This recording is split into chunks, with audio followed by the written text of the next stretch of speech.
గ్రంథాలు తెరవండి, దేవుని వాక్యం చదువుకుందాం. ఉన్నారా? ఇక్కడే ఉన్నారా? బ్రతికున్నవాళ్ళు హల్లెలూయా అని చెప్పండి. జీవించి ఉండేవాళ్ళు హల్లెలూయా అని చెప్పండి. ఊపిరి ఉండేవాళ్ళు హల్లెలూయా అని చెప్పండి.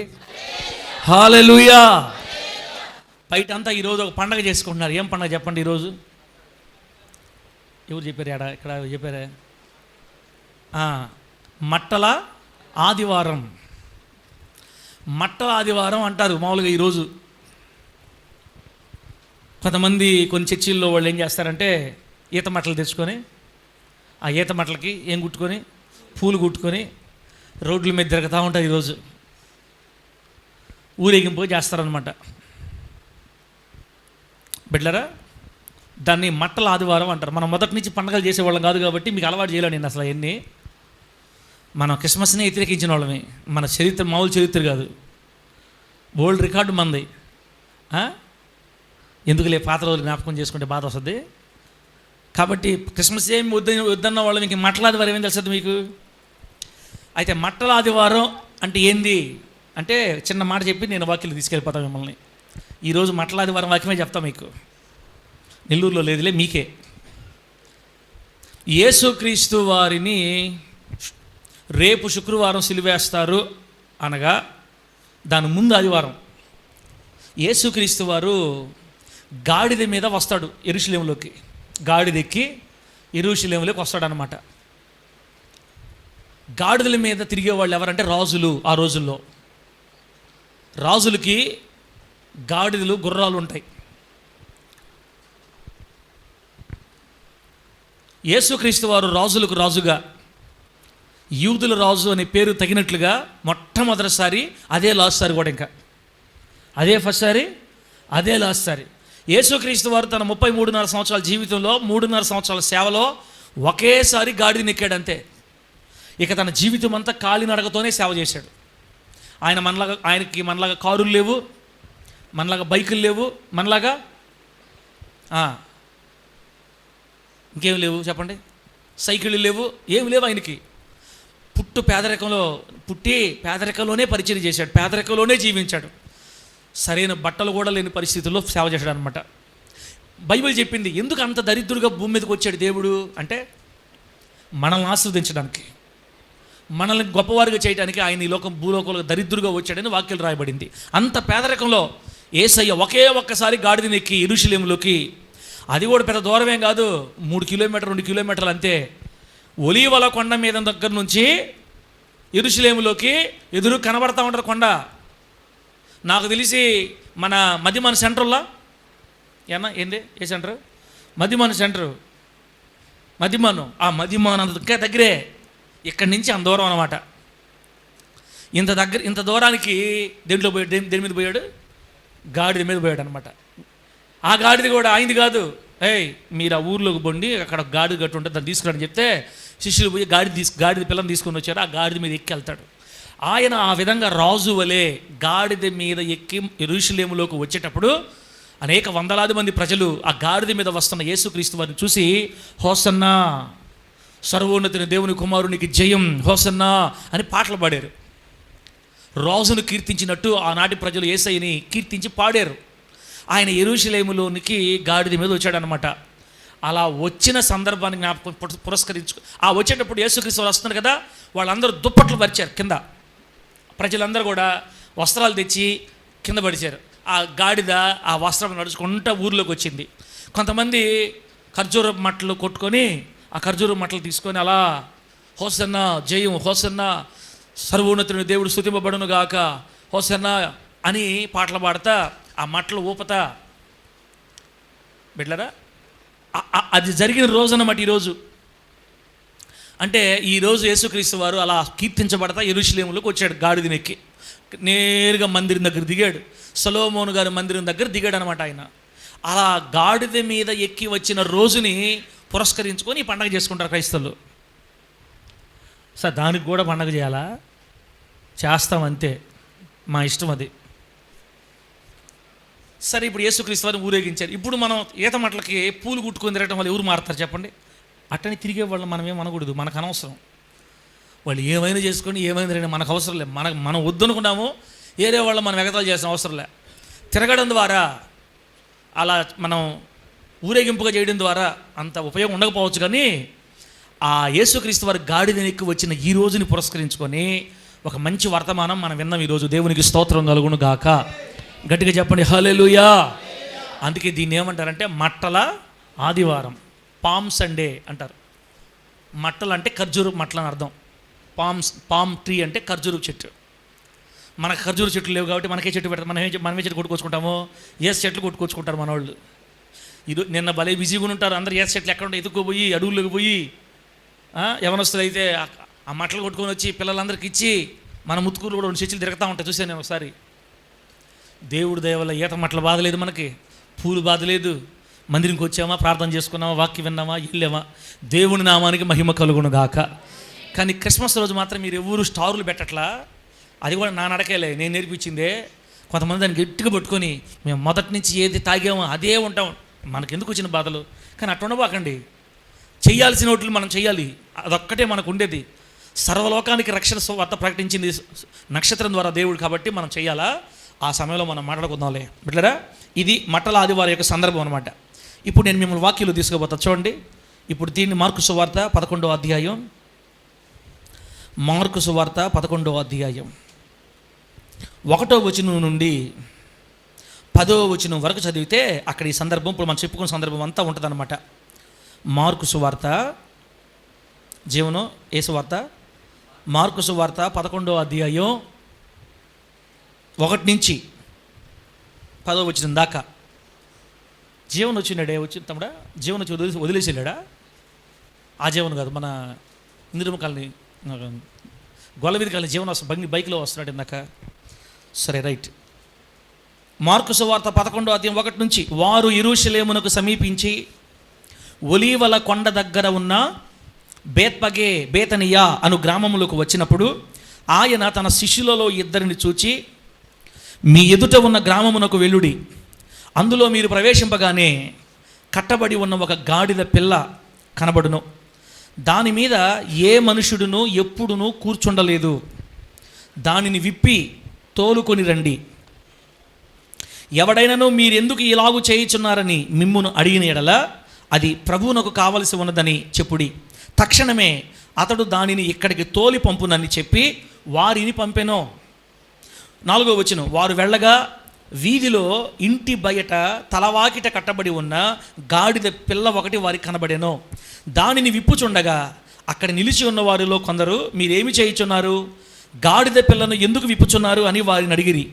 అందుకు శిష్యులు యేసు ఆజ్ఞాపించినట్టు వారితో చెప్పగా వారు పోనిచ్చిరి. వారు ఆ గాడిద పిల్లను యేసునద్దకు తోలుకొని వచ్చి తమ బట్టలు దానిపై వేయగా ఆయన దాని మీద కూర్చుండెను. అనేకులు తమ బట్టలను దారి పొడుగునను పరిచిరి, కొందరు తాము పొలములలో నరికిన కొమ్మలను పరచిరి. మరియు ముందు వెళుచుండిన వారును వెనక వచ్చుచుండిన వారును, జయము ప్రభువు పేరట వచ్చువాడు స్తుతింపబడుగాక, వచ్చుచున్న మన తండ్రి అయిన దావీదు రాజ్యము స్తుతింపబడునుగాక, సర్వోన్నతమైన స్థలములలో జయము అని కేకలు వేయుచుండిరి. ఆయన యెరూషలేమునకు వచ్చి దేవాలయములో ప్రవేశించి అని రాయబడింది. చదివిన ఈ వాక్యం అంతటిని పరిశుద్ధాత్మదేవుడు మనందరికి అర్థమవునట్లు బోధించి వాక్యపు లోతులలో మనలందరినీ ప్రభు ప్రతిష్ఠించి పరిశుద్ధుల స్వాస్థ్యములో దేవుడు మనలందరినీ భద్రపరచును గాక. గట్టిగా చెప్పండి ఆమేన్. హల్లెలూయా. సురేష్ తమ్ముడా వింతలు, నువ్వు కూడా వింతమ్ముడా, అర్థమవుతుంది నీకు? మట్లాదివారం అంటే ఏందో మీకు అర్థమవుతుంది. చదివిన వాక్యంలో కొంచెం మీకు అక్కడక్కడ విషయం అర్థమైంది. అయితే మీకు అంశం పేరు చెప్పి నేను మిమ్మల్ని ముందుకు తీసుకుని వెళ్తా. ఈరోజు నేను మీకు చెప్పాలనుకున్న అంశం ఏంటంటే, ఈ మట్లాదివారం రోజు యేసయ్య కోరుకున్న కట్టబడిన గాడిద. చెప్పండి, యేసయ్య కోరుకున్న కట్టబడిన గాడిద. కోపం వస్తుంది నాకు కూతులారా. యేసయ్య కోరుకున్న, చెప్పండి, యేసయ్య కోరుకున్న కట్టబడిన గాడిద. గాడిద దున్నపోతా. యేసయ్య కోరుకున్న కట్టబడిన గాడిద. అది ఈరోజు మనం నేర్చుకుంటాం.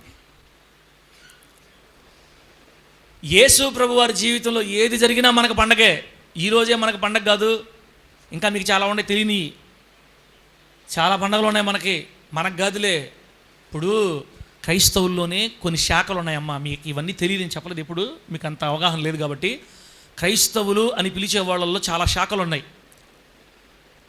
వాటిల్లో మొట్టమొదటి మెయిన్గా చెప్పాలంటే క్యాథలిక్స్ అంటారు. ఫస్ట్ క్యాథలిక్లు, ఆర్సీఎం చర్చిలు ఉంటాయి కదా, మరియం చర్చిలు ఉంటాయే, వాళ్ళని క్యాథలిక్లు అంటారు. వాళ్ళు క్రిస్టియన్సే అంటారు క్యాథలిక్లు. రెండో గ్రూప్ మనము ప్రొటెస్టెంట్లు అంటారు మనల్ని. ప్రొటెస్టెంట్లు అంటే అర్థమైందంటే, ప్రొటెస్ట్ చేయడం అంటే ధర్నా చేయడం అని అర్థం. ఆర్సీఎం సంబంధించిన సంఘాలలో ఉన్నటువంటి కొన్ని తప్పుల్ని, దేవుని వాక్యములో లేని కొన్ని నియమాల్ని మనం వ్యతిరేకించి వాళ్ళకి వ్యతిరేకంగా మనం మారి మనం పక్కకు వచ్చి మన సంఘం కట్టుకున్నాం అన్నమాట. వీళ్ళని ప్రొటెస్టెంట్లు అంటారు. ప్రొటెస్టెంట్లు అంటే బ్యాప్టిస్టు ఇంకా అన్నీ వస్తాయి, ఇంక మన దగ్గర ఉన్న అన్నీ వస్తాయన్నమాట. క్యాథలిక్లు కాకుండా ఉండే మిగతా వాళ్ళందరూ ప్రొటెస్టెంట్లే. ఆ తర్వాత ఇంకోటి ఉంది, అది విదేశాల్లో ఉంటారు వాళ్ళు, ఇంకో గ్రూప్ ఉంది. ఇలా 3-4 గ్రూపులు ఉన్నాయి మనలోనే. అయితే అందరూ దేవుని చిత్తానుసారంగా వెళ్ళేవాళ్ళు కాదు. ఇప్పుడు మనం చెప్పే పండగ, ఈరోజు మనం చేసుకునే పండగ మనం స్థాపించింది కాదు, ఈ క్యాథలిక్లు స్టార్ట్ చేసింది అనమాట. ఇది ఈ క్యాథలిక్లు ఆర్సీఎం సంబంధించిన వాళ్ళు స్టార్ట్ చేసిన పండగ ఫస్ట్ ఇది. వాళ్ళ దగ్గర నుంచి మనకు వచ్చిందనమాట. కానీ మొదట్లో యేసుక్రీస్తు వారు చనిపోయిన తర్వాత 100వ సంవత్సరం, 200వ సంవత్సరం, 300వ సంవత్సరాల్లో ఆ రోజుని జ్ఞాపకం చేసుకునేవాళ్ళు అనమాట. ఈ రోజుని జ్ఞాపకం చేసుకొని చిన్న ప్రార్థనలు పెట్టుకునేవాళ్ళు ఆ రోజుల్లో శిష్యుల తర్వాత వచ్చిన వాళ్ళంతా. అది అలా ఆచారంగా వచ్చింది. సరే, ఏదేమైనా ఇది మనం స్టార్ట్ చేయలేదు కానీ ఆర్సీఎం వాళ్ళ దగ్గర నుంచి వచ్చిందనమాట. బిడ్లరా, ఏ పండగ అయినా చేద్దాం, ఇబ్బందిలే. కాకపోతే బైబుల్ చెప్పినట్టుగా చేద్దాం మన పండగ. ఏం చేసినా కూడా నా మాట అర్థమైంది, అడుగులు ఏం చెప్పండి. అన్ని పండగలు చేద్దాం. సచిన పండుగ చేద్దాం, బతికిన పండుగ చేద్దాం, డెత్ డే చేద్దాం, బర్త్డే చేద్దాం, ఇంకే డేలు ఉన్నాయి, మ్యారేజ్ డేలు చేద్దాం, అన్నప్రాస డేలు చేద్దాం. ఏది లేదనేది లే, మీకేం కావాలని చేద్దాం. అన్ని వాక్యపు వెలుగులో చేద్దాం. వాక్యానికి వ్యతిరేకంగా వద్దు. వాక్యం లోపల మనం చేద్దాం. గ్రామానికి వాక్యం చేద్దాం, బంధువులకు వాక్యం చేద్దాం. మీరు నేను చెప్పిన మరి మీరు వింటారులే, మీరు నాకు ఎదిరించేది ఇది కాదు కదా. ఈ మట్ల ఆదివారాన్ని వాళ్ళు స్టార్ట్ చేశారు. తర్వాత ఒకరు చూసి పులిని చూసి నక్క వాత పెట్టుకున్నట్టు మనం కూడా నేర్చుకొని, సరే తప్పే ఉంది, ప్రార్థన చేసుకుందాం, వాక్యం చెప్పుకుందామని మనం కూడా నేర్చుకున్నాం. ఇప్పుడు మీరు యూట్యూబ్ కానీ ఆన్ చేశారంటే మాట్లాడేవారమే. అందుకే నేను కూడా మాట్లాడేవారు పెట్టుకొని వచ్చాయి ఈరోజు. నేను కూడా తప్పే ఉంది. ఇప్పుడు ఏనండి బిడ్డరా, ఇంకా మీకు తెలియని పండుగలు చాలా ఉన్నాయి. ఈ ఆర్సీ మూడు పెట్టిన పండుగలే భస్మ బుధవారం అని అంటారు. ఏ బుధవారం అనండి? భస్మ బుధవారం. ఇప్పుడు మనం ఈత మట్టలు పట్టుకున్నామే, ఖర్జూరు మట్టలు పెట్టుకున్నారే, వీటన్నిటిని ఎండబెట్టి ఒక 6 రోజులు 5-6 రోజులు ఎండబెట్టి రేపు వచ్చే బుధవారం, నెక్స్ట్ వారంలో వచ్చే బుధవారం సమాధుల్లోకి వెళ్ళి పండగ చేస్తారు వాళ్ళు. ఈ మట్టలన్నిటి ఎండబెట్టి కాల్చి బూడిద చేసి ఈ బూడిద తీసుకెళ్ళి సమాధుల మీద చల్లుతారు. మనకు వద్దమ్మా, మామూలు ఘోరం కాదు ఇది. అందుకే అసలు మీకు చెప్పలేటన్నిటిని నేను. ఈ మట్టలను కాల్చి ఈ మట్టలు బూడిద తీసుకొని వెళ్ళి సమాధుల మీద చల్లి, సమాధిలో ఉండేవాడు ఆ పరలోకాలకు పో అని ప్రార్థన చేస్తారనమాట. సమాధుల్లో ఉండేవాళ్ళ కోసం ప్రార్థన చేసే రోజు అది పండగ, భస్మ బుధవారం. ఏందేందో ఉన్నాయి, ఇంకా చాలా ఉన్నాయి, అవన్నీ మీకు వద్దు. మట్టల ఆదివారం మట్టలు పట్టుకొని బావాల్సిన అవసరం లేదు. వాక్యంలో ఉన్న ఒక సత్యాన్ని ఈరోజు మనం నేర్చుకుందాం. హల్లెలూయా అని చెప్పండి గట్టిగా, హల్లెలూయా. ఇస్రాయల్ పాస్టర్ మాట నేను ఎన్నో, నాకు మట్టలు కావాల్సిందే అనుకుంటే పోయి రోడ్ల మీద పట్టుకో, ఒక మట్ట నువ్వే పట్టుకో, లేకపోతే 4 చేతులతో 4 మట్టలు పట్టుకొని ఊరంతా తిరిగేసిరా, నాకేం ఇబ్బందిలే. నేను తిరగతాను, నాకు కావాలంటే నేనేం చేయలేనక్క. మనకు వద్దు అవన్నీ, అవన్నీ మనకు వద్దు. మన వాక్యం విని అవును. కానీ ఒక మాట చెప్పండి, మట్టలు పట్టుకొని తిరిగితే ప్రజలు దేవుడి దగ్గరకు వస్తారా? దేవుని వాక్యానుసారంగా జీవించడం ప్రజలు చూస్తే దేవుడి దగ్గరకు వస్తారా? మనము దేవుని వాక్యానుసారంగా బ్రతకతుండడం చూసి గ్రామస్తులు దేవుడి దగ్గరకు వస్తారా? మట్టలు పట్టుకొని తిరిగితే దేవుడి దగ్గరకు వస్తారా? ఇప్పుడు మన గ్రామంలో మన ప్రాంతంలో చాలా పండుగలు జరుగుతుంటాయి, సంవత్సరం అంతా జరుగుతుంటాయి పండుగలు. టపాసులు కాల్చే దాన్ని కూడా పండుగ పెట్టుకున్నారు వాళ్ళు. చూసా, వాళ్ళు ఆశ తీర్చుకోవడానికి కూడా పండుగ పెట్టుకున్నారు. ఒక్కోసారి మనకు అనిపిస్తుంటుంది, ఈ టపాసులు కాల్చేది మనకు ఉంటే భలే ఉండేది అనిపించింది నాకు అప్పుడు. మనకు ఎన్నో అవసరం ఖర్చు పెట్టే, దేవుడు మనల్ని ఖర్చు పెట్టే పండుగలు మనకి ఇలా ఖర్చు పెట్టండి, మీ డబ్బంతా ఖర్చు అయిపోవాలా, ఇట్లాంటి పండుగలు మనకు పెట్టలే దేవుడు. మనకు దేవుడు ఏ పండుగ పెట్టినా హృదయానికి సంబంధించిన పండుగ ఏ పెట్టాడు. దేవునికి మహిమ కలుగును గాక. ప్రభువు మనకు పెట్టిన ఏ పండుగ అయినా దేనికి సంబంధించింది? హృదయానికి సంబంధించింది. కాబట్టి బిడ్డరా, ఇంక మీకు అర్థమైపోయింది అనుకుంటున్నాను. మనకి ఆచారాలతో సంబంధం లేదు. ఆ పండగను పురస్కరించుకొని ఆ పండగ సందర్భంలో ఒక మంచి మాట మనం నేర్చుకుందాం ఈరోజు. ఇప్పుడు మనం చదివిన సన్నివేశాన్ని వివరిస్తాం మీకు. మార్కు సువార్త 11వ అధ్యాయంలో నేను చదివిన సందర్భాన్ని మీకు వివరిస్తా చూడండి. యేసుక్రీస్తు వారు తాను సిలువ వేయబడేదానికి సరిగ్గా ఒక వారం ముందు బిడ్డలారా ఆయన బయట పరిచర్య చేసి యెరూషలేముకి వస్తున్నాడు. ఇప్పుడు యెరూషలేములోకి వస్తున్నాడు. పస్కా పండుగ సమీపిస్తుందన్నమాట. పస్కా పండుగ రోజులు ఇవి. యేసుక్రీస్తు వారిని సిలువ అరెస్ట్ చేసింది ఎప్పుడో తెలుసా? పస్కా పండుగ రోజే. పస్కా పండుగ అంటే మళ్ళీ అంత పెద్ద చరిత్ర. ఐగుప్తులో నుంచి ఇజ్రాయేలీని దేవుడు విడిపించాడే. ఆ విడిపించేటప్పుడు లాస్ట్ తెగులు ఐగుప్తీయుల యొక్క పిల్లలందరినీ రాత్రిపూట చంపుకుంటూ పోయాడు దేవదూత. మగపిల్లల్ని, మొట్టమొదట పుట్టిన పిల్లల్ని చంపాడు కదా. ఆ టైంలో ఇజ్రాయేలు కుటుంబాల్లో ఎవరికి హాని కలగకుండా ఉండాలంటే ఏం చేయమన్నాడు దేవుడు? ఒక గొర్రె పిల్లని చంపి ఆ రక్తాన్ని ఏం చేయమన్నాడు? తలుపులకి, దారబంధరాలకి. అట్ట చూడబాకండి, నాకు బాధ వస్తుందమ్మా. చాలాసార్లు చెప్పానమ్మా మీకు నేను ఈ వాక్యాలు, మీరు ఏందమ్మా చూస్తున్నారా? అయ్యా బ్రతుకుంటే అడిలో చెప్పగట్టుగా. ఐగుప్తులో నుంచి ఇజ్రాయేలు క్షేమంగా బయటపడినట్లుగా, ఆ రోజు రాత్రి వాళ్ళకి ఏం కీడు కలగకుండానట్లుగా, సంహార దూత చేతుల్లో పడి నశించకుండా గొర్రె పిల్ల రక్తాన్ని తలుపులకి, దారబంధలు పూయమని చెప్పాడు దేవుడు. ఇజ్రాయేల్ అందరూ తలుపులకి, దారబంధలకు రక్తం పూసి లోపల క్షేమంగా ఉన్నారు. ఆ రోజు రాత్రి ఇజ్రాయేలీలో ఒక్కరు కూడా చనిపోలేదు. కానీ ఐగుప్తులో శవము లేని ఇల్లు ఒక్కటి కూడా లేదని బైబిల్ రాయబడింది. అలా మొదటి పిల్లల్ని చంపకుండా వదిలిపెట్టినందుకు, ఆ మొదటి పిల్లల్ని క్షేమంగా దేవుడు కాపాడినందుకు, అక్కడ తర్వాత మరి ఐగుప్తులో నుంచి వారిని క్షేమంగా బయటకు తీసుకొచ్చినందుకు కృతజ్ఞతగా ఆ సందర్భాన్ని జ్ఞాపకం చేసుకుంటా ప్రతి సంవత్సరం వాళ్ళు పస్కా పండుగ జరుపుకుంటారు. ఇవి యూదుల పండుగలు అన్నమాట, మన పండుగలు కాదు, యూదుల పండుగలు. పస్కా అంటే ఇశ్రాయేలుకి సంబంధించిన పండుగ. మనం ఎవరివి? ఆత్మీయ ఇశ్రాయేలీయులవి. ఒక రకంగా చెప్పాలంటే మొదట్లో అన్యులవి. ఇప్పుడు దేవుడు మనల్ని పిలుచుకొని మనల్ని ఆయన బిడ్డలుగా చేసుకున్నాడు. ఆత్మీయ ఇశ్రాయేలీయులు అనే కంటే కూడా క్రైస్తవులు అనడం మంచిది. దేవునికి మహిమ కలుగును గాక. యూదుల పండుగలకి మనకి సంబంధం లేదు. అది వాళ్ళకి సంబంధించిన పాత నిబంధన పండుగలు ఇవన్నీ. ఇప్పుడు మనకి ఈ పండుగలను అవసరం లే, జస్ట్ మీకు చెప్తున్నాను నేను. ఆ రోజుని జ్ఞాపకం చేసుకొని, ఆ సందర్భాన్ని జ్ఞాపకం చేసుకుంటా ప్రతి సంవత్సరం పండుగ చేసుకుంటారు వాళ్ళు. ఆ పస్కా పండుగ రోజు రాత్రి యేసుక్రీస్తు వారు అరెస్ట్ చేశారన్నమాట. అర్థమైందా? దానికి సరిగ్గా వారం ముందు యేసు ప్రభు వారు యెరూషలేములకు వెళ్తున్నాడు. అవును సార్, గాడిద మీద ఎక్కితే ఇంత పెద్ద బిల్డప్ ఇయ్యాలా? ఎవరైనా గాడిద మీద ఎక్కొస్తే ఇంత పండగ చేస్తా. గాడిద మీద ఎక్కే దాన్ని కూడా పండగ.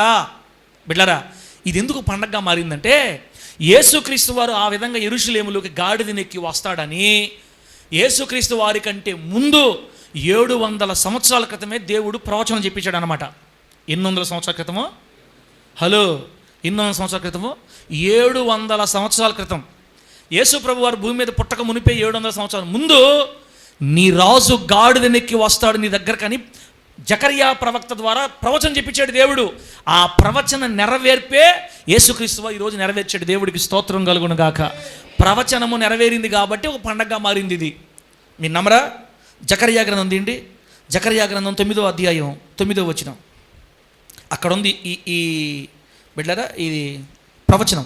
జకర్యా గ్రంథం 9వ అధ్యాయం 9వ వచనంలో ఏం రాయబడిందంటే చూడండి. సియోను నివాసులారా బహుగా సంతోషించుడి, యెరూషలేము నివాసులారా ఉల్లాసముగా ఉండుడి. నీ రాజు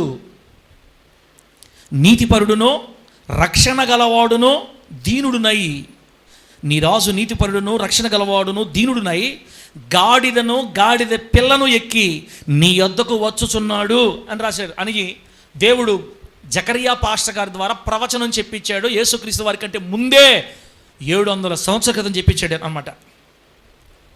మన దేవుడు ఎంత గొప్పవాడంటే ఈరోజు జరగబోయే సంగతిని 700 సంవత్సరాల క్రితం రాయించి పెడతాడనమాట. ఈరోజు జరగబోయే సంగతి 700 సంవత్సరాల క్రితం రాయించి పెట్టాడు బైబిల్లో. ఆ 700 సంవత్సరాల క్రితం చెప్పిన ప్రవచనం ఇప్పుడు నెరవేరింది కాబట్టి అది ఒక పండగగా సంతరించుకుంది. అయ్యో, ఇలా యేసుక్రీస్తు వారు గాడిదని ఎక్కువ వస్తాడని జకర్యా ప్రవక్త ఎప్పుడో 500-700 సంవత్సరాల క్రితం చెప్పాడు అని ఆ ప్రవచనం నెరవేర్పుని సంతోషంగా మనం పండగలాగా ఆచరిస్తున్నాం. ఇప్పుడు అక్కడ ఏం రాయబడింది? నీ రాజు గాడిదను గాడిద పిల్లను ఎక్కి నీ యొద్దకు వచ్చుచున్నాడు అనే మాట మార్కు సువార్తలో నెరవేరుస్తుంది అనమాట. మార్కు సువార్త అన్ని మత్తయి, మార్కు, లూకా, యోహాను అన్ని సువార్తలు ఈ విషయం రాయబడింది. మనం మార్కులో తీసుకుందాం. ఇప్పుడు ప్రభువు నామానికి మహిమ కలుగును గాక. బిడ్డలారా, ఆడేం రాయబడిందంటే యేసుక్రీస్తు వారు యెరూషలేములోకి రావాలని అనుకుని యెరూషలేముకు సమీపించి ఒలీవల కొండ దగ్గర ఆగి తన కళ్ళ ముందు కనబడుతున్న 2 గ్రామాలు బేత్పగే, బేతనియా అనే గ్రామాల దగ్గరకు వచ్చినప్పుడు బిడ్డల మనకెట్ట కాలనీలు, బీసీ కాలనీ, తర్వాత ఎంఆర్ఓ కాలనీ, ఇట్లా ఎట్లా ఉంటాయో అవి దగ్గర కాలనీలు అనమాట. కాలనీలు వాటిని దాటుకొని యెరూషలేముకి వస్తారు. యేసుక్రీస్తు వారు శిష్యుల్లో 2 పిలిచి, శిష్యులారా మీ ముందు కనబడుతున్న గ్రామంలోకి వెళ్ళండి. ఆ గ్రామంలో మీరు ప్రవేశించగానే ఒక వీధిలో వెళ్తారు.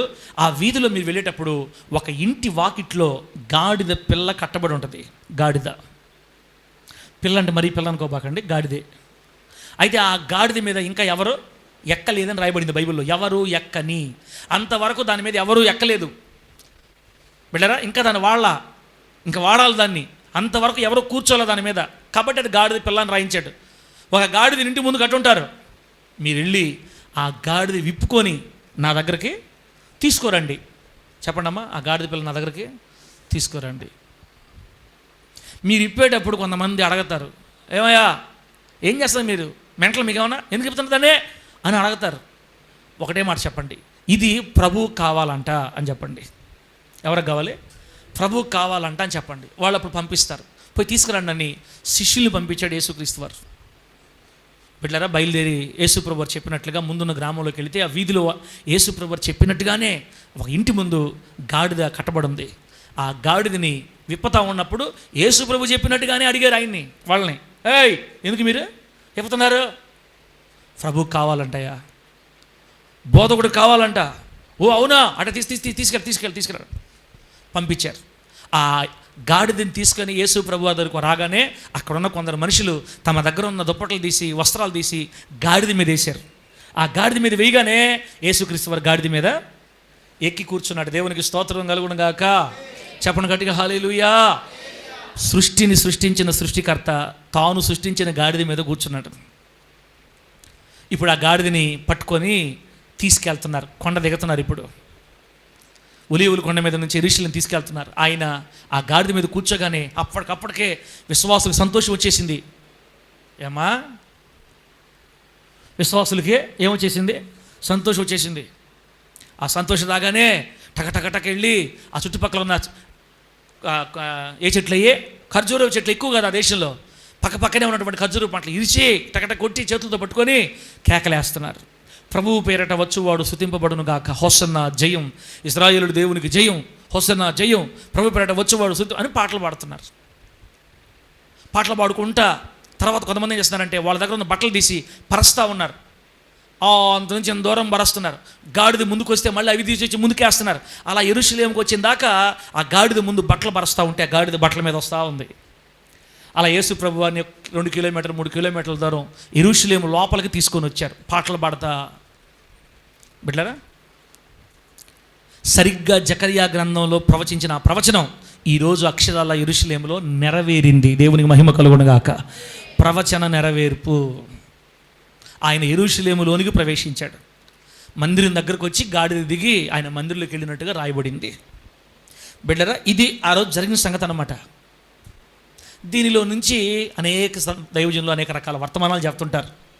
అయితే మనం కూడా ఈరోజు దాంట్లో నుంచి మనకు కావాల్సిన ఒక చిన్న అంశాన్ని మనం ధ్యానం చేసి మనం ముగించేద్దాం. ప్రభు నామానికి మహిమ కలుగును గాక. గట్టిగా చెప్పండి హల్లెలూయా. ఇప్పుడు నా డౌట్ ఏంటంటే, యేసుక్రీస్తు వారు గాడిదనే ఎందుకు కోరుకున్నాడు? యేసుక్రీస్తు వారు గుర్రాన్ని కోరుకోవచ్చు కదా, దేని కోరుకోవచ్చు కదా? కళ్ళు మూస్తే నాకు భలే కోపం వస్తుంది. మందిరంలో కానీ కొంచెం వీక్గా ఉండి నిద్రపోతుంటే మాత్రం నాకు భయంకర కోపం వస్తుంది. అప్పటికి నేను కొంతమంది చూసి కళ్ళు మూసుకుంటుండా, కోపం వచ్చేస్తుంది లోపల. ఇటు తిట్టి అందరూ పోతుంటారు, తిట్టకూడదు ఆయన వద్దులే ఎందుకు వచ్చిన బాధ అనుకుంటుండా, మనసు మాత్రం ఒప్పుకోవట్లే నాకు. బిడ్డలారా, ఆదివారం ఉదయం కూడా చర్చిలో దూకితే ఇంక జీవితాలు ఏం బాగుపడతాం? ఆరోనో ఏందారో నీ బాధలు మనక మీరు చెప్పండి. ఉదయాన్నే కూడా దూకితే ఇంకేమి మనం బాగుపడతాము దేవుని మందిరంలో? చెప్పండి మీరు. ఎట్లుండాలా? కళ్ళు ప్రకాశంగా ఉండాలి యేసునామంలో. ఈరోజు దేవుడు మనతో ఏం మాట్లాడతాడు, ఏం తీసుకెళ్దాం? ఒక్క మాట అయినా నా ప్రభు నాకు ఏం చెప్తాడా? ఒక్క మాట, నా ప్రభు మాట గుండెలు తీసుకోవాలి. ఆయన మందిరం రావడమే గొప్ప విషయం. ఆయన మందిరంలో మనల్ని నిలబెట్టడమే గొప్ప విషయం. ఈ భాగ్యం ఎవరికి దొరకదు, ఈ ధనిత ఎవరికి దొరకదు. కోట్ల రూపాయలు సంపాదించిన కోటీశ్వరులు కూడా లేదు ఈ భాగ్యం యేసు నామములో. ఇప్పుడు కన్ను మూస్తే పరలోకంలో కళ్ళు తెరస్తామంతే. ఆమె చెప్పు గట్టిగా హల్లెలూయా. మందిరంలో నిద్రపోయే వాళ్ళు ఏమంటారు? ఇంట్రెస్ట్ లేని వాళ్ళు అంటారు. మందిరంలో నిద్ర రెండు రకాలుగా వస్తుంది. బాగా అలిసిపోయి కష్టపడి వస్తే నిద్ర వస్తుంది, ఖచ్చితంగా వస్తుంది. ఆదివారం కొరకు మనం అన్నీ ఫ్రీ చేసుకోవాలా. దేవుని మందిరంలో ఉన్న ఒక్క గంట అయినా పర్ఫెక్ట్గా ఉండాలా. నా ప్రభు ముందు కూర్చున్న ప్రతి ఒక్క క్షణమైనా నమ్మకంగా ఉండాలి. ఇశ్రాయేల్ పాస్టర్ చూడకపోయినా నన్ను ఎవరు చూస్తున్నారు? దేవుడు చూస్తున్నాడు. ఇప్పుడు నేను ఇక్కడ కూర్చున్నాను, మందిరంలో కూర్చున్నాను, ఏందిరా ఈ కర్మ, ఈ వాక్యం ఎప్పుడెప్పుడు అయిపోద్ది ఈ వాక్యం నేను అనుకుంటున్నాను అనుకో. నా సంగతి ఎవరు చూస్తున్నారు? దేవుడు చూస్తున్నాడు. చెత్త రేపతల మామూలుగా ఉండదు. ప్రేమామయుడు అని చెప్పేసి మన ఇష్ట ప్రకారం వేషాలు వేస్తే లోపలకు వస్తుంటుంది కత్తి. లోపలే ఎప్పుడు దిగిందో కూడా తెలియదు. అమ్మో కూతురులరా, ఇప్పటికే మన కుటుంబాలు ఏడుపులు, కన్నీళ్ళు, రోగాలు, బాధలు, కష్టం ఎందుకు చెప్పండి? ఇట్లా దేవుని మీద ఇంట్రెస్ట్ లేకే. ఇదే సార్ మీరు మళ్ళీ ప్రేమ అంటారా, మళ్ళీ ఇట్లా చెప్పి భయపడుతుంటారు మమ్మల్ని మీరా. ఒక సామెత ఉంది, బామర్దే వ్యాపారం అని. చెప్పండి. ఇంకోటి ఏదో తమ్ముడే ప్యాకెట్ అని చెప్తుంటారు కొంతమంది. ప్రేమ గల దేవుడు మంచిదే, అయితే నిద్రపోతుంటా. నువ్వు నిద్రపోతే నీకు అన్నీ ఇసుకుంటా కూర్చోవాలా, ఇంకేం పని లేదు. ఇంకా మన ఇష్ట ప్రకారం లోకంలో తిరుగుతూ ఉంటే నీకు ఇచ్చుకుంటా ఉంటాడా? బిడ్డే, కూతురే. నా కూతురు నా మాట కొండ ఇష్ట ప్రకారం తిరుగుతూ ఉంటే నువ్వు బాగా తిరిగమ్మా, నేను నీకు ఇష్టం అంతలే. తండ్రి మాట వినాలి, దేవుణ్ణి ప్రేమించాలి, దేవుని కోసం రోషంగా నడుము కట్టుకోవాలి. ఆయన సన్నిధిలోకి వస్తే హుషారుగా ఉండాలి. ఆయన మందిరంలో ఉన్న కొద్దిసేపు అయినా పవర్గా ఉండాలా. అది ఆయన చూస్తాడు, దేవుడు సంతోషపడతాడు. ప్రభునామానికి మహిమ కలుగును గాక. చెప్పండి గట్టిగా హల్లెలూయా. కాబట్టి మీరు కొంచెం ఇంట్రెస్ట్గా ఉండండి చాలు. ఇంకొక 20 నిమిషాలు ఆపేస్తా. మట్టలాదివారం ప్రసంగం ఇది. దేవుడు గాడిదని ఎందుకు కోరుకున్నాడు? జకర్యా గ్రంథంలో కూడా గాడిదని ఎక్కి నీ రాజు వస్తున్నాడని ఎందుకు రాయించాలి? గుర్రం ఎక్కి వస్తాడని రాయొచ్చు కదా, లేకపోతే దున్నపోతుని ఎక్కి వస్తాడని రాయొచ్చు కదా, పందిని ఎక్కి వస్తాడు, ఎలుగుని ఎక్కి వస్తాడు రాయొచ్చు కదా. పందిని, ఎలుగుని, దున్నపోతి తీసుకోకుండా గాడిదనే ఎందుకు తీసుకున్నాడు? దేవుడు గాడిదనే కోరుకోవడానికి కారణాలు ఏంటి బిడ్డలారా? దేవుడు కోరుకున్నాడు గాడిదని. ఇప్పుడు మీరు జకర్యా గ్రంథం వదిలేసేయండి. జకర్యా గ్రంథంలో నీ రాజు గాడిదని కోసడని చెప్పాడు. గాడిదనే ఎందుకు కోరుకున్నాడంటే ఈ మట్లాదివారం రోజు మనము గాడిదల స్వభావాన్ని పోలి నడవాలా. దేవుని నామానికి మహిమ కలుగును గాక. గాడిదలో కొన్ని మంచి లక్షణాలు ఉన్నాయి. పరిపూర్ణక కృపమా, గాడిదలో కూడా కొన్ని మంచి లక్షణాలు ఉన్నాయి. గాడిదల మాదిరిగా అయిపోవాలని కాదు, గాడిదల వంటి లక్షణాలు కలిగి అలవాటు చేసుకోవాలి మనం. గాడిదలో మంచి లక్షణాలు ఏమంటారు సార్? మన సార్కే గాడిదలో మంచి లక్షణాలు ఏముంటే ఉన్నాయి. ఇది చెప్తా చూడండి, మీకు నేను రాసుకుని వచ్చా. గాడిదలో ఉన్న మంచి లక్షణాలు. గాడిదనే యేసుక్రీస్తు వారు ఎందుకు కోరుకున్నాడు? హలో, మార్కు సువార్త మనం ఏం చదివాం? మీరు ముందున్న గ్రామంలోకి వెళ్ళండి, ఆ వీధిలో పోతా ఉండగా ఒక ఇంటి వాకిటి ముందు ఏం కనపడి ఉంటుంది? గుర్రమా. గుర్రానికి కొన్ని క్యారెక్టర్స్ ఉంటాయి. బైబిల్ యోబు గ్రంథంలో ఉంది గుర్రం గురించి. గుర్రానికి అసలు భయమే, చెప్పండి మాట, గుర్రానికి భయమే ఉండదు. గుర్రానికి భయమే ఉండదు. అది ఓనర్కి భయపడదు, పక్కింటోడికి భయపడదు, ఎదురింటోడికి భయపడదు, భర్తకి భయపడదు, భార్యకి భయపడదు, పిల్లలకు భయపడదు, పాస్టర్ కూడా ఎగస్ట్రాలు పడుతుంది. పాస్టరా అంటది గుర్రం పాస్టర్ని. ఇప్పుడు నేను తిట్టాను కదా, దీనికి ఇప్పుడు సర్రని కేసు ఉంటుంది. ఆ బయటికి పోగానే ఏందో ఈ మధ్య ఓవర్ యాక్షన్ మాట్లాడుతాను సారు, ఏమో అలిసిపోయి ఉంటారు, ఏదో కొంచెం అట్టుగా ఉంటారు, దానికి అంత అడగాల అనిందనుకో. ఇది గాడిద గుర్రం అనమాట. అటు అడిగేది అట్ట మాట్లాడదు గుర్రం. ఏదో ప్రేమ అంటాడు, అదేమంటే ప్రేమ స్వరూపని రాశాడు అంటాడు, మళ్ళీ పొడస్తూ ఉంటాడు మళ్ళీ మామూలుగా. గుర్రం ఇది భర్తకి భయపడదు, భార్యకి భయపడదు, సమాజానికి భయపడదు, లోకానికి భయపడదు, ఎవరికి భయపడదు. అబ్బో, అందుకే దేవుడు గాడిదనే కోరుకున్నాడు. దేవునికి స్తోత్రం కలుగును గాక. గట్టిగా చెప్పండి హల్లెలూయా. ఈ మట్టల ఆదివారం రోజు దేవుడు కోరిన గాడిదలాగా మనము జీవించుదుము గాక. గాడిదలలో అన్న గాడిదలకు ఉండే స్వభావాలు చెప్తా ఒక 4. నంబర్ వన్ బిడ్డరా, గాడిద అనేది సమాజంలో తక్కువగా లెక్కించబడే జంతువు. ఫస్ట్, గాడిదని ఎవరు కూడా విలువగా ఎంచరు. గాడిద, ఇప్పుడు మన ఇంట్లో గాడిద కొనుక్కొచ్చాం అనుకోండి, ఇక మైక్ పట్టుకొని ఆటోకి మైక్ కట్టుకొని నేను గాడిద కొన్నాను, నా ఇంట్లో గాడిద ఉంది, మా ఇంట్లో గాడిద అని చెప్తామా? మీరు చెప్పండి. సీమోను రా బయటికి వేస్తున్నాములో, I command out in the name of Jesus Christ, రా బయటికి రా. గాడిద కొన్నాను, మా ఇంట్లో గాడిద ఉంది. నోరు బై, గాడిద కొనుక్కుంటే చెప్పాలి మాక, గాడిద కొనుక్కుంటే అంటారు. ఎందుకంటే గాడిదకి అంత విలువ లేదు సమాజంలో. విలువ లేని జంతువు అనమాట. గాడిదని ఎవరు విలువ ఇవ్వరు. అందుకు దేవుడు గాడిదని కోరుకున్నాడు యేసునామములో. గట్టిగా చెప్పండి హల్లెలూయా. మనం ఏమనుకోవాలి? ఆయనలో ఉన్న మనం ఏమనుకోవాలి? యేసయ్య ద్వారా తప్ప ఈ లోకంలో నాకు ఇంక ఏ ఫీల్డ్లో కూడా విలువ లేదు. నేను విలువ లేనివాడిని, నేను ఎన్నిక లేనివాడిని, నేను దేనికి పనికిరానివాడిని. కేవలం యేసును బట్టే ఈ విలువ నాకని మనం ఎరిగి ఉండాలా. అది నేర్పిస్తుంది మనకు మట్లాది వారం. యోసేపు మనం ఏమి నమ్మాలా? యేసయ్యను బట్టే ఈ గాడిదకి విలువ వచ్చింది. దీవెన చాలు కానీ సార్ నువ్వా షాపు పోవాలి, నేను ఊరికే చెప్తా గాడిద గురించి చెప్తుంటావు నువ్వా అని అంటావా? గాడిద విలువ లేనిది, దానికి అసలు విలువే లేదు. మీరు చెప్పండి, మీకేమైనా విలువ ఉందా లోకంలో? నాకేమైనా విలువ ఉందా? మనకెవరున్నారు ఈ లోకంలో? ఎవరు లేరు మనకి. బంధువులా రారు, రక్త సంబంధికులా రారు, మన దగ్గర రూపాయి కానీ లేదనుకో అసలు మన మొహమే చూడరు. మమ్మల్ని అయితే మా బంధువులు ఏమన్నా తెలుసా? రే నువ్వు మా బంధువు అని ఎక్కడ కూడా చెప్పొద్దని చెప్పారు మా డాడీకి. అప్పుడు నువ్వు మా బంధువు అని ఎక్కడ కూడా చెప్పొద్దు, నువ్వు మా బంధువు అని చెప్తే మాకు అవమానం అన్నారు. బెల్లం లేకపోతే చీమలు కూడా మన జోలికి ఆ పక్కకి రావు. చీమలన్నీ ఎప్పుడు వస్తాయంటే మన దగ్గర ఏముండాలా? బెల్లం ఉండాలా.